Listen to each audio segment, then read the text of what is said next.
Sallallahu ala Muhammad Sallallahu alaihi wasallam. Bismillahirrahmanirrahim. Alhamdulillahi rabbil alamin. Allahumma salli wa sallim ala sayyidina Muhammadin miftahi babi rahmatillah adada ma fi ilmillah salatan wa salaman daimaini bidawami mulkillah wa ala alihi wa sahbihi. Allahumma salli ala sayyidina Muhammadin salatan taftahu biha lana futuhal arifin wa tufaqihuna biha fid din wa ala alihi wa sahbihi. Assalamualaikum warahmatullahi wabarakatuh. Para santri, sahabat-sahabat, para habaib, teman-teman saya, orang tua saya, dan juga pemirsa Nabawi TV dan channel Habib Novel dimanapun berada.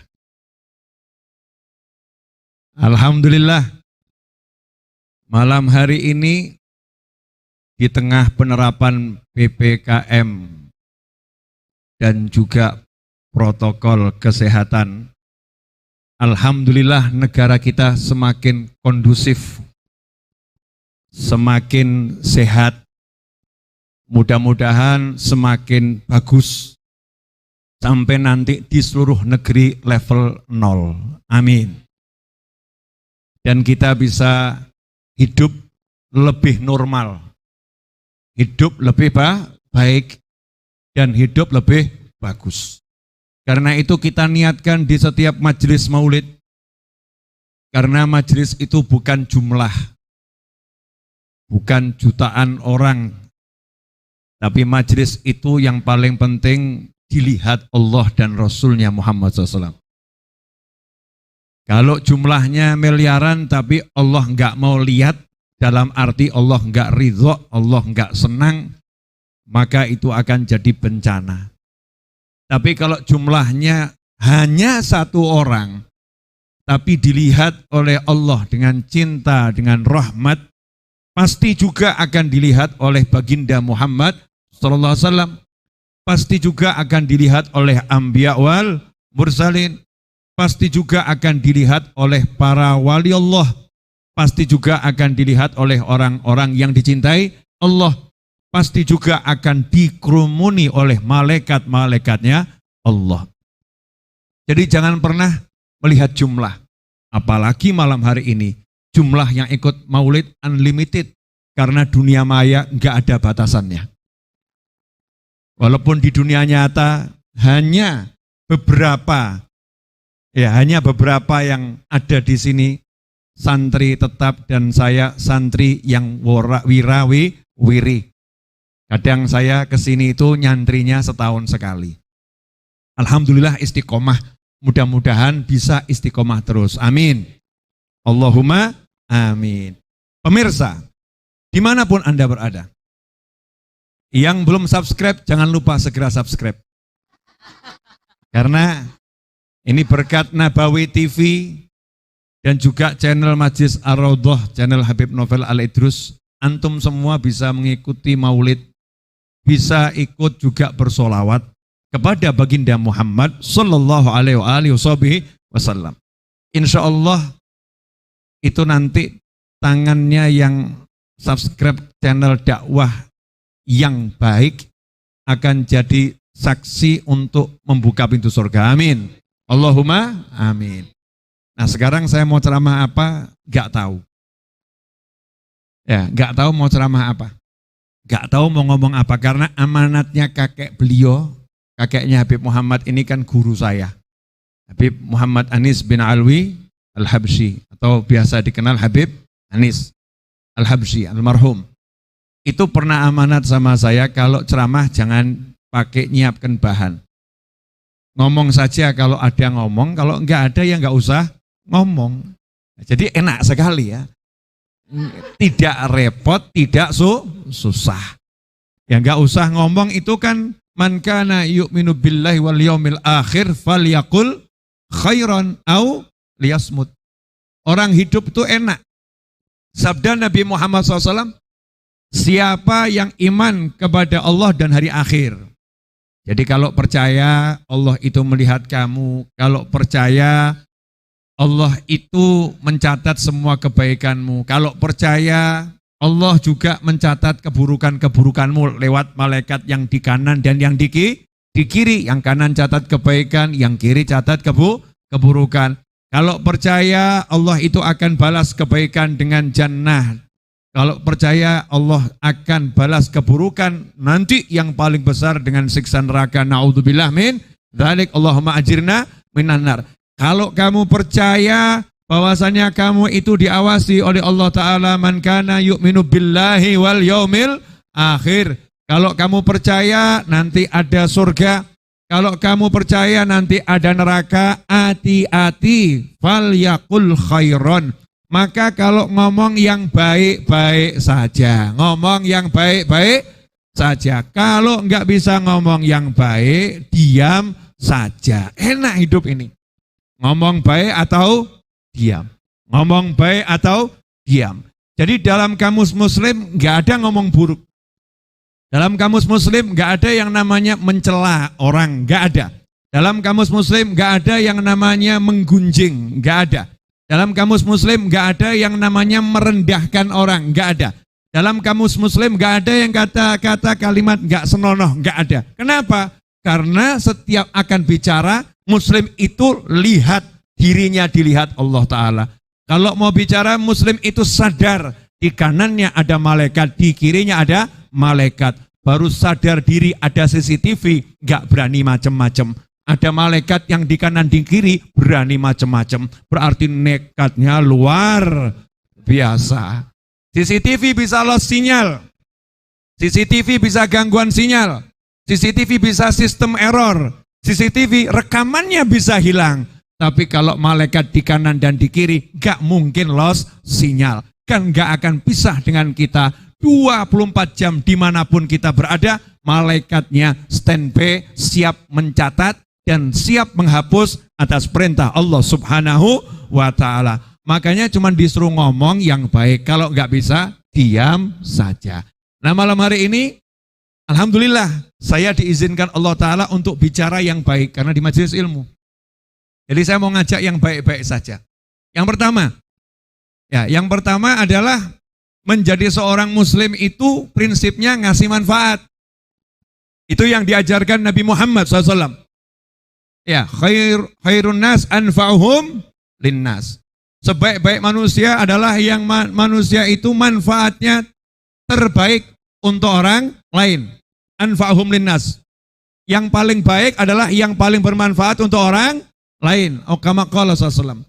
Pertanyaannya, kalau dikatakan yang terbaik, yang paling baik manfaatnya, paling banyak manfaatnya untuk orang lain, berarti kalau mau ngasih manfaat, perlu cek KTP atau enggak perlu? KTP-mu apa? Oh, maaf, kamu enggak sama dengan saya, jadi saya enggak boleh ngasih manfaat. Ada ajaran Islam seperti itu? Enggak ada. Oh, kamu suka sholawat enggak? Enggak suka. Oh, berarti saya enggak mau kasih manfaat. Ada ajaran seperti itu? Enggak ada. Khairun nas anfa'uhum linnas. Siapapun manusianya, walaupun manusia itu wujudnya setan, kasih manfaat. Walaupun manusia itu perangainya bejat, kasih manfaat. Manfaat dengan doa, manfaat dengan nasihat, manfaat dengan memintakan ampun. Kalau sakit, manfaat dengan kita bantu agar bisa berobat, dan seterusnya. Jangan lihat status, apalagi keyakinannya. Enggak boleh. Itu ajaran Islam. Nabi Ibrahim alaihissalam pernah ditegur oleh Allah Subhanahu wa Ta'ala. Nabi Ibrahim, insya Allah semua udah tahu ceritanya ya. Panjang tuh kalau diceritakan lagi. Nabi Ibrahim itu pernah ada peminta-minta datang karena peminta-mintanya ini nggak mau iman sama Allah, nggak mau iman sama Nabi Allah, Maka Nabi Ibrahim nggak mau ngasih makan. Padahal Nabi Ibrahim itu ahli menjamu tamu. Nabi Ibrahim kasih syarat, kalau kamu beriman kepada Allah, la ilaha illallah, baru nanti saya kasih makan. Maka tamunya itu mengatakan, oh lebih baik aku tidak makan daripada harus mengakui Tuhanmu. Pergi tamunya. Gak lama Nabi Ibrahim mengejar tamunya tadi. Yuk ke rumah saya, silahkan makan. Saya akan jamu kamu dengan jamuan yang hebat. Tamunya heran, loh tadi saya disuruh masuk Islam dulu baru dijamu. Sekarang kok dikejar-kejar. Saya nggak mau. Saya mau tahu rahasianya dulu. Ada apa? Kamu kok berubah 180 derajat dalam waktu yang singkat. Maka Nabi Ibrahim menjawab, iya. Tadi ketika saya bilang sama kamu, masuk Islam dulu baru saya beri makan. Saya ditegur sama Allah Ta'ala. Saya ditegur sama Tuhan saya. Kata Tuhan saya, sekian puluh tahun dia nggak iman sama aku. Tiap hari aku beri makan. Baru sekali dia datang sama kamu, udah kamu kasih syarat yang aneh-aneh. Masya Allah. Itulah ajaran Islam. La ikraha fiddin. Gak pernah maksa orang. Gak pernah mencela orang. Gak pernah musuhin orang. Pokoknya yang asik-asik. Nikmat. Nah, saya akan ambil satu contoh. Kisah hubungan Nabi Muhammad SAW dengan non-muslim. Ya, hubungan Nabi SAW dengan non-muslim. Hubungan sahabat dengan non-muslim yang ada dalam kitab Sahih Bukhari dan kitab-kitab sahih yang lain. Biar kita hidup berbangsa, bernegara, bermasyarakat dimanapun berada, itu bisa tahu jadi muslim harus seperti apa. Betul. Lakum dinukum waliyadin. Inna dina indallahil Islam. Itu pasti seperti itu. Suatu ketika Nabi Muhammad SAW melakukan perjalanan bersama sejumlah sahabat. Beda penjelasan ulama tentang jumlahnya. Ya, jumlahnya itu beda. Yang jelas rombongan. Berangkat bersama sahabat satu perjalanan. Di perjalanan tersebut, singkat cerita kehabisan air. Airnya habis. Sehingga yang junub tidak bisa mandi janabah. Bisanya cuman tayamum. Nah, kalau tayamum enggak jadi masalah. Tapi kalau yang kehausan enggak bisa tayamum. Masa kehausan mau tayamum, ya tetap kehausan. Maka disitulah yang awalnya sholat dengan tayamum. Ya, sholat dengan tayamum. Airnya habis, sholat tayamum. Perjalanan dilanjutkan. Disitulah sahabat mulai ngomong pada Nabi Muhammad SAW. Ya Rasulullah, ini sudah banyak yang kehausan. Sampai pada takaran kalau enggak minum bisa meninggal dunia. Maka Nabi Muhammad SAW memanggil dua sahabat. Yang satu beda pendapat ulama siapa namanya. Yang satu menantunya Nabi Muhammad SAW. Yaitu Khalifah Ali bin Abi Thalib karramallahu wajhah. Di sini ada pelajaran. Nabi Muhammad SAW itu kalau ada keluarganya yang disuruh keluarganya dulu. Kenapa? Karena yang akan mendapatkan manfaat besar itu yang melayani orang banyak. Ini urusannya cari air, siapa minum air tersebut, maka dia akan nyawanya tersambung, nyawanya akan selamat. Maka menantunya yang dipanggil, biar pahala yang paling besar nanti diperoleh Khalifah Ali bin Abi Thalib karramallahu wajhah. Yang kedua, ini urusan yang gak gampang, cari air di padang Sahara, di padang pasir, butuh orang yang ahli. Ana madinatul ilm wa Ali babuha. Aku kotanya ilmu, Ali adalah pintunya. Di sini pelajaran buat kita semua, kalau mau suruh seseorang, jangan sembarang orang yang disuruh. Harus orang yang ahli, orang yang punya ilmu. Kemudian yang ketiga, ini urusannya air. Air ini urusannya dengan nyawa. Kalau air itu diracuni, bisa mati semua. Kalau air itu mengandung penyakit, bisa sakit semua. Maka yang diutus harus orang yang paling dipercaya. Khalifah Ali bin Abi Thalib adalah menantu Nabi Muhammad sallallahu alaihi wasallam. Kehati-hatian tingkat tinggi. Itulah waspadanya seorang muslim, seorang mukmin. Maka berangkatlah dua sahabat Nabi Muhammad SAW cari air. Masya Allah, cari air di padang Sahara. Itu bukan pekerjaan mudah, cari pasir mudah. Ya, cari pasir mudah, cari air susah. Dan di tanah Arab nggak ada kelapa. Kalau ada pohon kelapa kan masih enak. Nggak ada pohon kelapa, yang ada padang Sahara. Berangkatlah Khalifah Ali bin Abi Thalib radhiyallahu anhu dan sahabat yang lain radhiyallahu anhu. Di tengah jalan ketemu dengan wanita non-muslim. Di tengah jalan bertemu dengan wanita yang non-muslim, belum memeluk agama Islam. Maka saat itu Khalifah Ali lihat wanita tersebut naik onta dan di ontanya ada air. Ada bejana, ada wadah isinya air. Artinya wanita ini baru saja pergi mengambil air dari mata air. Maka Khalifah Ali bin Abi Thalib nanya, dari mana kamu dapatkan air? Di sini ada pelajaran. Kalau mau cari informasi, jangan pernah kamu pandang bulu dari siapapun. Ilmu dari siapapun itu diambil selama ilmunya benar, ilmunya baik. Petunjuknya benar, petunjuknya baik. Khalifah Ali bin Abi Thalib tidak mengatakan, ini orang gak iman sama Allah, ini orang gak percaya sama Allah, gak percaya sama Nabi Muhammad SAW. Aku ini menantunya Rasul, aku pintunya ilmu. Gak mau nanya sama orang yang gak iman sama Allah. Gak ada seperti itu. Ini urusan dunia, ini urusan bisnis, ini urusan yang penting, maka informasi dari siapapun ditampung. Khalifah Ali nanya, dari mana kamu dapatkan air ini? Wanita itu menjawab, ya kurang lebih perjalanan 1 hari. Perjalanan 1 hari. Khalifah Ali pinter. Ini kalau saya pergi ke mata air, tempat wanita ini dapat air, keburu sahabat saya pada meninggal semua.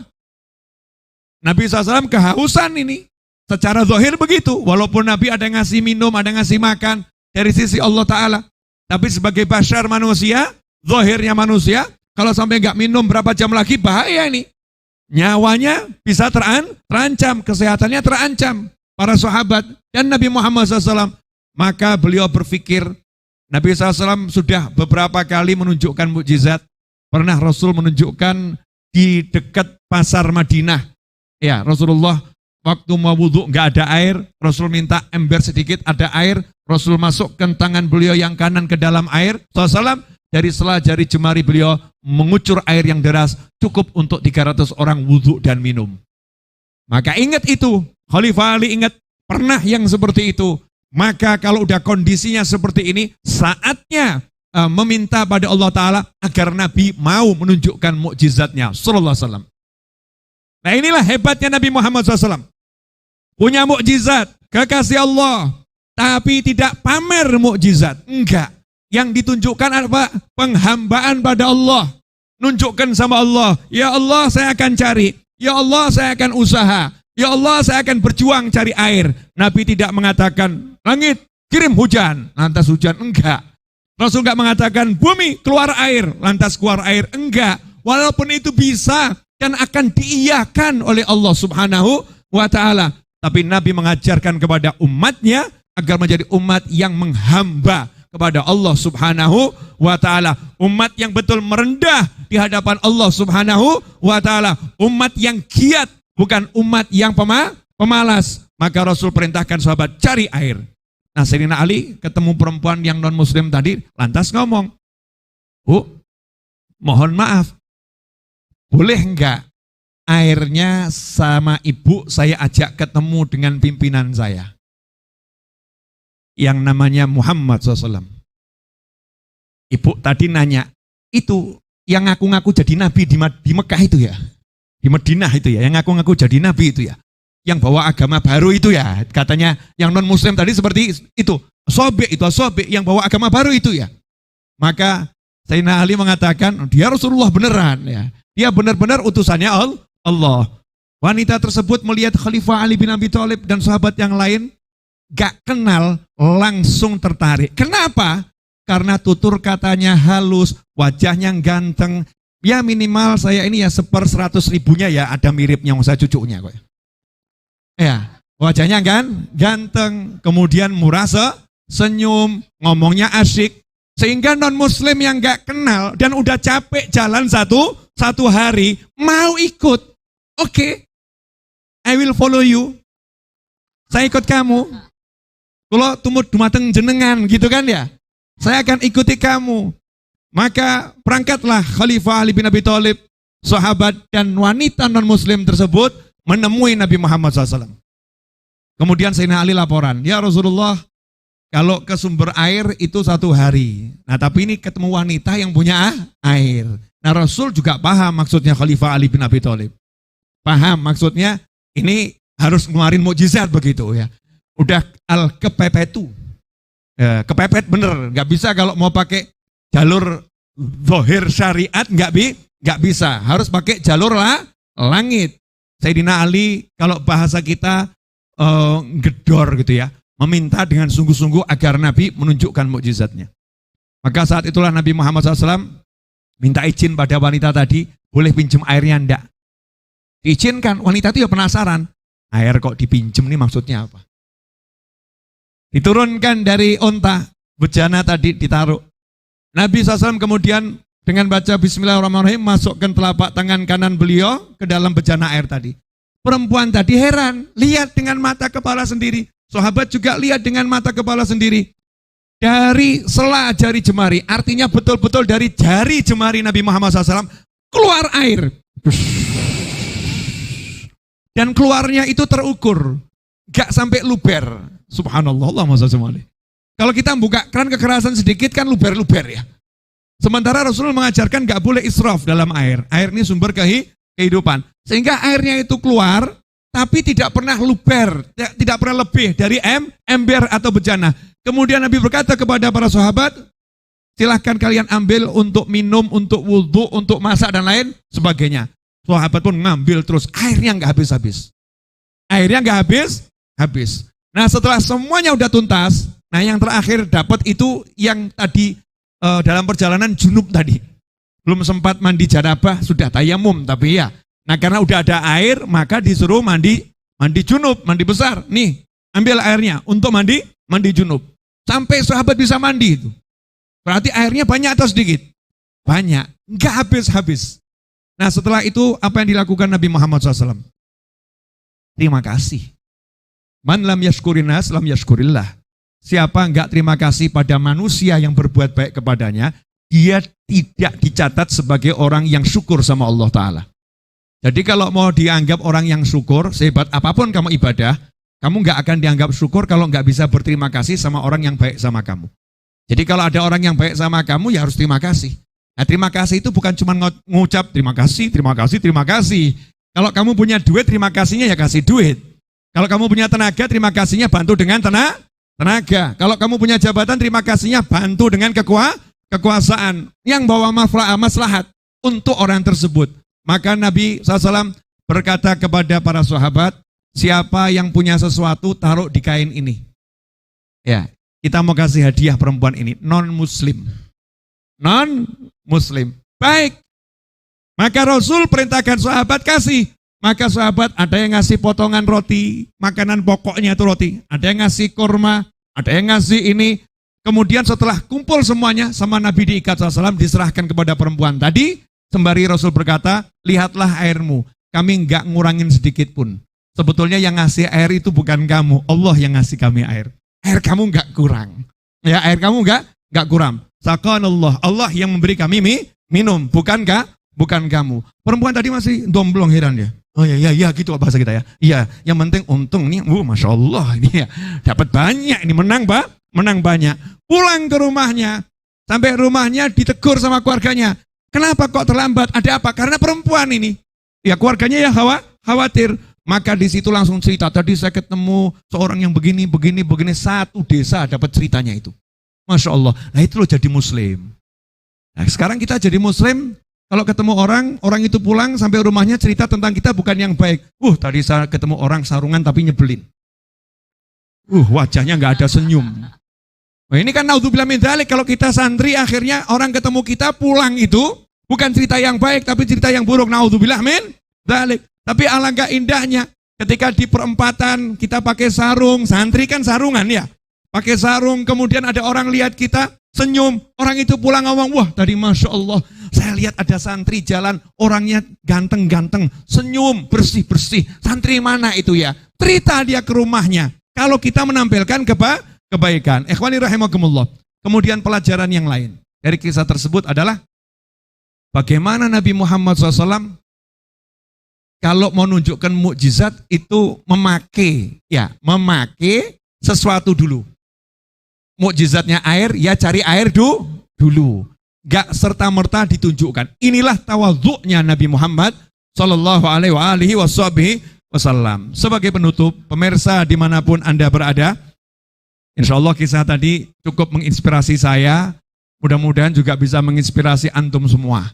Ya, jadi Islam itu ketika bermuamalah dengan siapapun tidak pernah melihat latar belakang. Islam itu kenal budi. Kalau ada orang berbuat baik, walaupun dia berbeda keyakinan, dibalas dengan kebaikan yang berlebihan. Bahkan dalam hadis, setiap ada peperangan yang terjadi, satu desa di mana wanita itu tinggal tidak pernah dilewati oleh pasukan muslimin. Tidak pernah. Jadi dihargai oleh Nabi Muhammad SAW. Kenapa seperti itu? Nyawa dibalas dengan nyawa, dalam arti wanita ini sudah menyebabkan selamatnya nyawa para sahabat, maka sahabat melindungi nyawa satu kampungnya wanita tersebut. Masya Allah. Nah, ini jangan jadi muslim yang gak jelas kita nih. Jadi muslim yang jelas. Udah jelas maksud ucapan saya? Nah, ini bulan Maulid. Ini bulan Maulid. Saatnya kita meneladani sebanyak mungkin akhlak mulia baginda Muhammad sallallahu alaihi wasallam. Maka muncullah syair, wa khairu ma'in ma'un qad naba' min baini ashabin nabil mujtaba. Sebaik-baik air adalah air yang memancar dari sela jari jemari Nabi yang terpilih, yaitu baginda Muhammad SAW. Ada orang minum air zam-zam dari bumi. Ada orang minum telaga Al-Kautsar air dari surga. Tapi ada satu air yang lebih hebat dari telaga Al-Kautsar, ada satu air yang lebih hebat dari Zam-Zam, air yang muncul dari diri Nabi Muhammad SAW. Kenapa? Karena di jagat raya ini tidak ada ciptaan Allah yang mirip dengan Nabi Muhammad SAW. Tidak ada ciptaan Allah yang kemuliaannya mendekati Nabi Muhammad SAW. A'zam wa a'la wa afdal adalah baginda Muhammad sallallahu alaihi wasallam. Yang paling mulia, yang paling agung, yang paling hebat, yang paling semuanya adalah baginda Muhammad sallallahu alaihi wasallam. Maka semua yang keluar dari diri Nabi Muhammad SAW adalah bagus.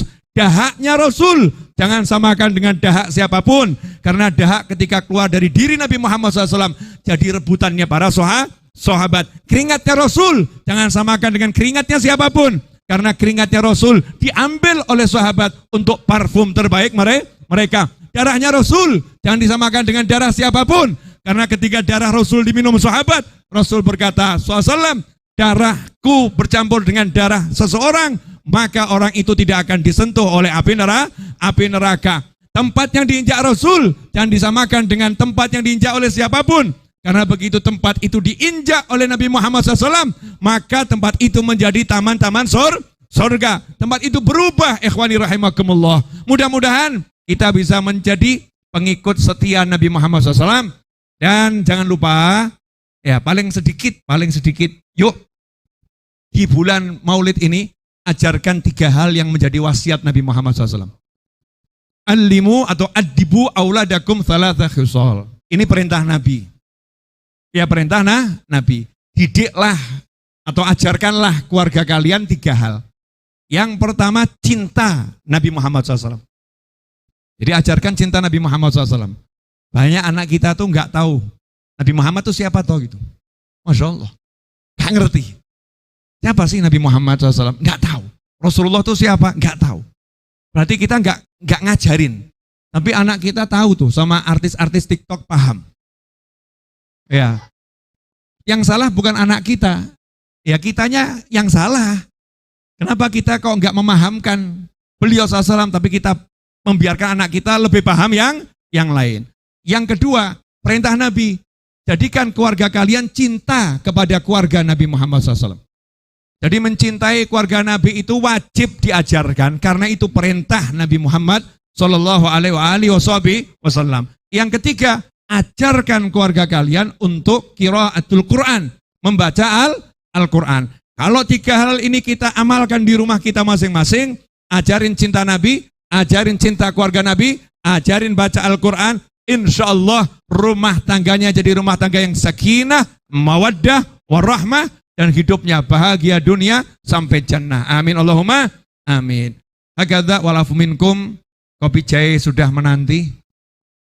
Ya, dan beberapa hidangan yang akan dihidangkan siap disantap. Silahkan pemirsa gigit jari di rumah masing-masing. Ya, kami akan sholat isya berjamaah. Setelah itu melanjutkan aktivitas. Jazakumullah khairan atas kebersamaannya, terkhusus tim Nabawi TV ya yang sudah berlelah-lelah ya dari kantor Nabawi TV sampai ke puncak ini ya. Kami lagi di puncak yang menyiapkan semuanya.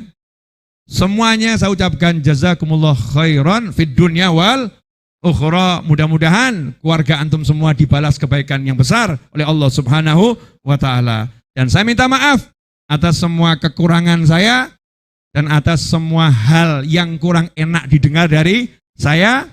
Mudah-mudahan semakin hari saya, Habib Muhammad, dan para ulama dimanapun berada bisa menjadi muslim yang lebih baik lagi. Amin Allahumma amin. Walafu minkum. Wassalamualaikum warahmatullahi wabarakatuh.